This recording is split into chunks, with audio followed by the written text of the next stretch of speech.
Voltamos para o último bloco do nosso programa. Estamos conversando sobre a cobertura da mídia nas manifestações com o pesquisador e escritor Vitor Gianotti. Muito bem, Vitor, quem frequenta as redes sociais, que é um ambiente, aliás, por onde estão sendo mobilizadas, convocadas as manifestações, verifica que são muitas as reivindicações, né? Você já mencionou, inclusive, isso há pouco. Mas a imprensa, como também você já destacou, tem frisado o mote contra a corrupção, omitindo aí até outras pautas como a democratização da comunicação ou até os protestos contra as redes de TV e revistas que estão sempre presentes. Bom, a quem estaria ligada essa escolha de uma reivindicação específica, leia-se contra a corrupção, para apoiar? Eu pergunto, isso é jornalismo, Vitor? E eu pergunto isso porque você sempre fala em disputa por hegemonia e até admite que um veículo de comunicação tem um lado, desde que isso esteja claro, explícito para a população. Claro, é jornalismo, só que não existe jornalismo neutro, na minha visão. O jornalismo tem lado, só que tem que declarar que tem lado. O New York Times demorou para apoiar Obama na eleição dele, na última eleição. No final, decidiu apoiar, mas declarou. Ou seja, se eu vou comprar o jornal New York Times lá em Nova York, eu sei que tal jornal apoia Obama. Eu compro se eu quiser ou não compro, jogo fora se quiser. Então, não tem nenhum problema ter lado. Agora, ter lado não significa mentir, omitir. Se você dá o fato, interpreta e procura dar uma interpretação. Então, veja só, nessas manifestações, a mídia empresarial, comercial, corporativa, o nome pode chamar como quiser. Se falar mídia burguesa, mas aí assusta. Então, a mídia comercial, empresarial, procurou dirigir essas manifestações para um objetivo que interessa a ela. Qual é o objetivo? Ao bloco hegemônico dela interessa o quê? Não é a mídia em si. Ao bloco hegemônico que a mídia representa, da qual a mídia é o porta-voz e até o formulador, junto com outros.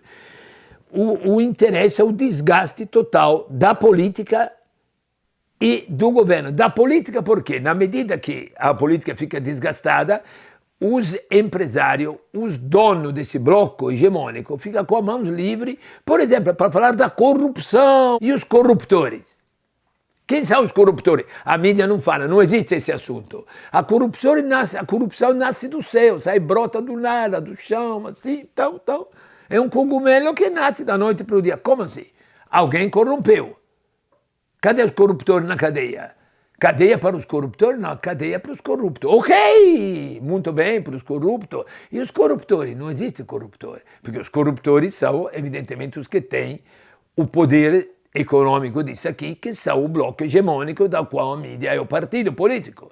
Quer dizer, então, a mídia procura dirigir tudo para quê nessas manifestações, depois que ela tomou consciência do que significavam.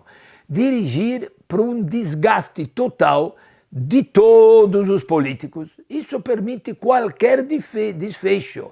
Permite de ter, numa eleição próxima, um cara que vem como Salvador qualquer, um Zé das Couve qualquer, que aparece colocado lá como Salvador, que pode ser um ditador amanhã. Uma candidatura avulsa, por exemplo? Uma candidatura avulsa, não tenho nada contra, contanto que seja legítima. Ou pode ser uma bolha artificial criada e para ser manipulada pelo bloco hegemônico. Pode ser, ou pode ser minimamente desgastar na próxima eleição, chegar na próxima eleição com o bloco hegemônico de hoje em dia. O bloco hegemônico não, o bloco que está no poder.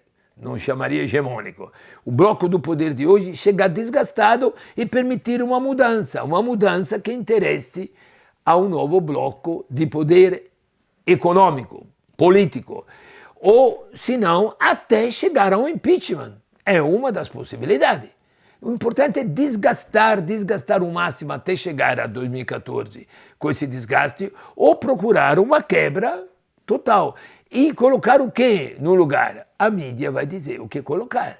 A mídia vai dizer, não é questão, se trata aqui de ficar ressuscitando fantasma de golpe militar, não é militar o golpe. Hoje em dia tem várias formas de provocar mudanças políticas de interesse de um bloco hegemônico, o que quer ser hegemônico, o que quer manter a hegemonia, a dominação, a supremacia dele, tem várias formas, não precisa ser um golpe militar. Pode até ser, mas não é isso o principal. Muito bem, Vitor. O fortalecimento aí de um sistema público de comunicação seria uma forma de enfrentar os interesses particulares, empresariais, dos grandes grupos de comunicação sem mexer nas concessões atuais, já que isso parece bastante difícil e é difícil. Você considera viável e pertinente a criação de um sistema público para fazer uma espécie de contraponto com o sistema privado, se isso se mostrar razoável e necessário do ponto de vista da informação? Gente, a criação de uma democratização da mídia é um passo necessário, mas não é suficiente. É a possibilidade de permitir a outros setores não hegemônicos, que hoje não são dominantes na sociedade, de poder veicular suas ideias. E quem sabe ganhar gente para isso, ganhar milhões de pessoas para isso. Não é automático. Então, é um passo mínimo, básico. A redistribuição das concessões de rádio e televisão tem que fazer uma nova redistribuição total dos canais de rede de televisão. Tem que garantir subvenção pública às novas vozes que nascerão, aos novos. Porque se hoje qual é a maior fonte de receita da mídia empresarial comercial? São os anúncios da propaganda pública.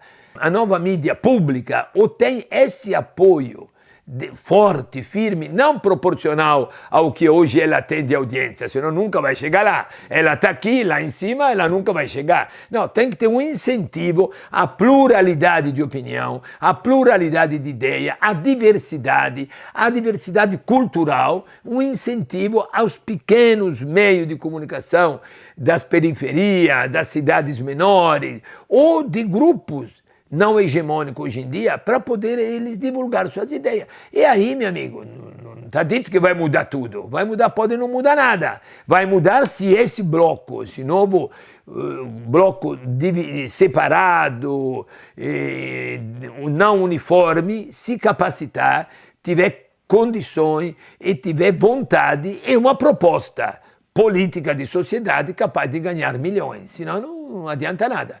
Pode distribuir canais à vontade, fica lá encostado, como existe caso desse tipo, de rádio, etc., sem fazer nada. Muito bem, Vitor, o nosso tempo infelizmente está esgotado, eu agradeço muito a tua entrevista. Ok, um abraço a vocês todos. Chegamos ao fim do nosso programa. Hoje conversamos sobre a cobertura da mídia nas manifestações com o pesquisador e escritor Vitor Gianotti. Voltamos semana que vem com mais um tema do seu interesse. Até lá!